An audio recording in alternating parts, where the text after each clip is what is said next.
Hi guys, how are you all doing? I hope you guys are all doing well. Seems to me, just a moment, I'm just getting the light well because I'm actually on a holiday. So filming in a different location. And now, yeah, that's it.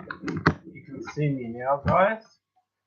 So this is your preview of the Montreal Masters 1000 2022, right?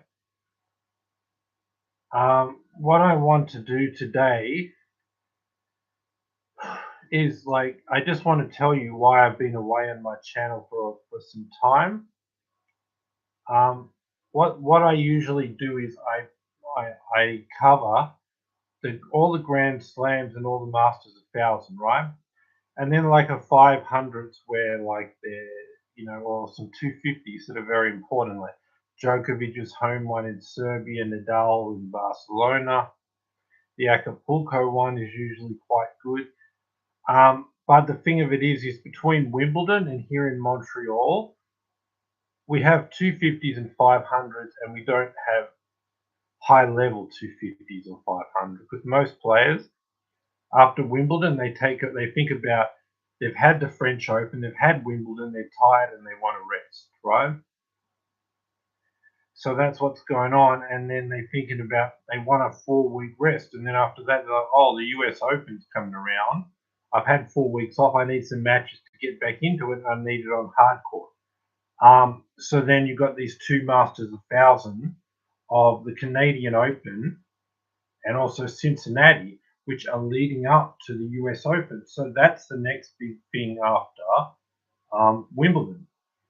Because, like I said, they've played 2 Grand Slams, they need a month off, and after that month is when they want to think about playing tennis again. And that's when the next Masters 1000 is. That's when we're getting close to the US Open.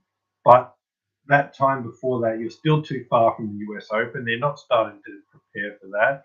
They won't rest after the French Open and Wimbledon. So that's when you get a very low quality tennis. So I tend not to cover that. But after they've had their rest and we're getting close to the US Open, and we've got 2 big Masters 1000 coming up in the lead up to that, that's when I get back into the coverage of my standard, just so you know, of Grand Slams, Masters 1000, and 250s and 500, the better quality ones. But between this Montreal tournament and Wimbledon, we've not had that.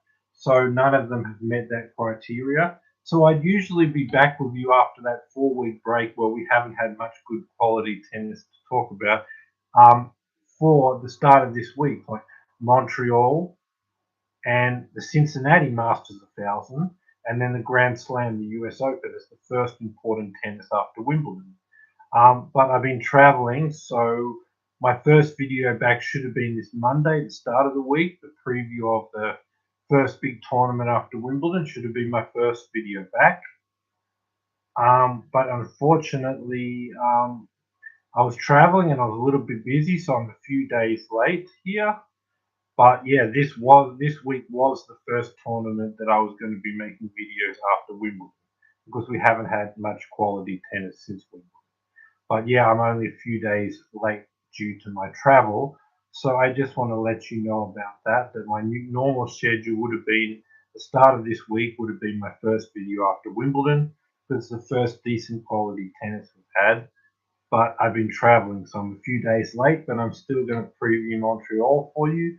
And since I'm a bit late, I won't preview the semi-final. I'll do this video, the tournament preview, from based on where we are into the future, and I'll preview the final for you right before that. So, and guys, now we're back. That break since Wimbledon, where there wasn't much quality tennis, but now I've got a Masters 1000 this week, Montreal, another Masters 1000 next week, Cincinnati. Then we're going to have the week off, but then we're going to have the US Open, final Grand Slam of the year for 2 weeks. So you guys are going to be back from me for 4 out of the next 5 weeks. 2 Masters 1000 and Grand Slam coming up. So let's just go and I'll look at the draw. And like I said, because I was traveling, I'm a few days late, but we're going to pick it off from here. So we saw Kyrgios beat Medvedev. That was a bit of a shock. Medvedev's playing too consistently, not enough power, not going for it enough, and Kyrgios just simply overpowered him with the serve and the rally shots and just blew him away with power off the serve and winners in the rallies.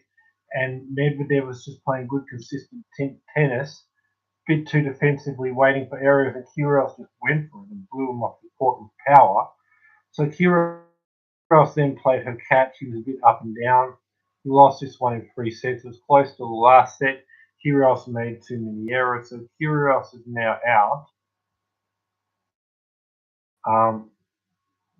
And this is the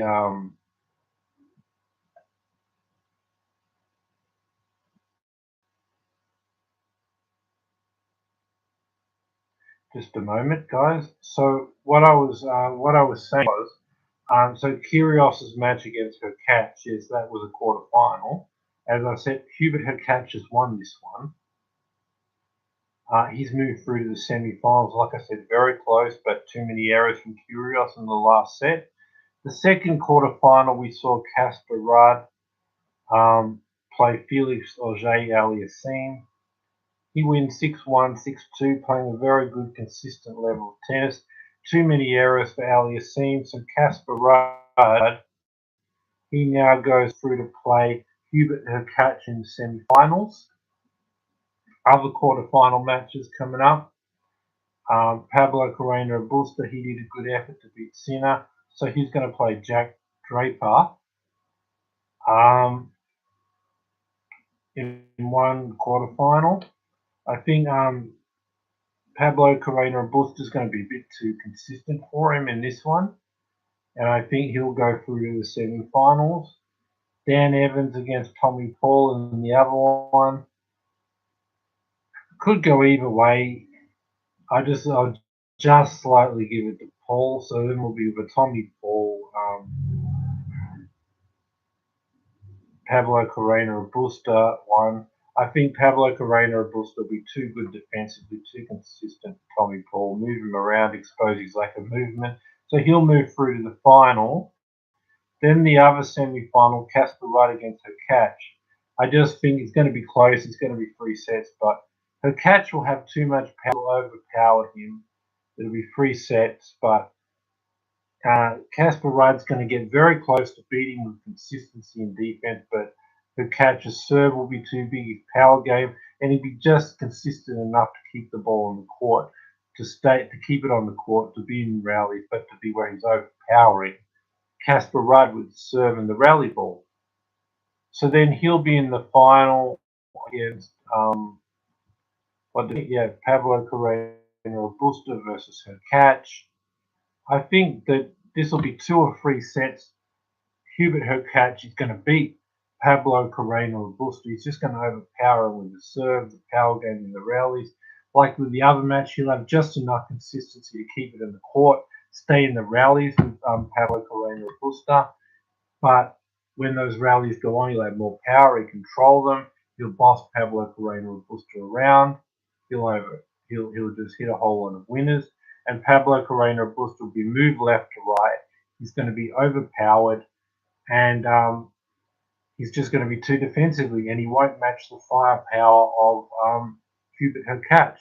And also, Hubert Hurkacz will get a whole lot of easy points on serves, 1-2 punches, whereas Pablo Carreño Busta is going to have to fight hard and win consistent rallies just to hold serve. But when Hurkacz's power shots start to land in, he's going to hit some wind, he's going to overpower him, he's going to get the break. So 2 to 3 sets for Hubert Hurkacz.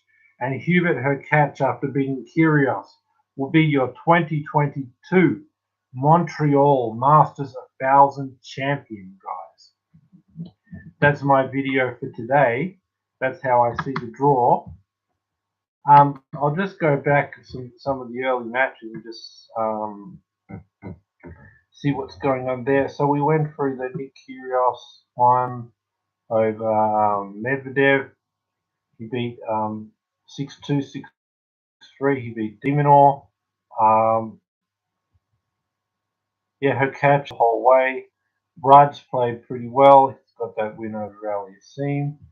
Sinner, I mean, he was doing well, but then Pablo Carreno Busta was too consistent for him.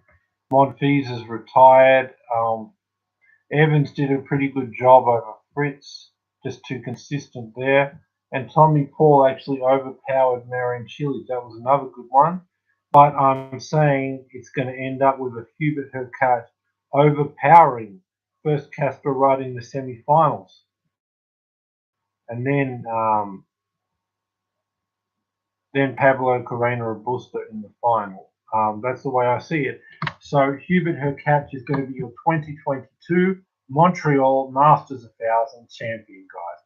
That's my video for today. Subscribe, bell notification, thumbs up. Be back here for my next video. I should be doing a final preview of this Montreal tournament. And then I'm going to be back next week. So many great players. Nadal's going to be back.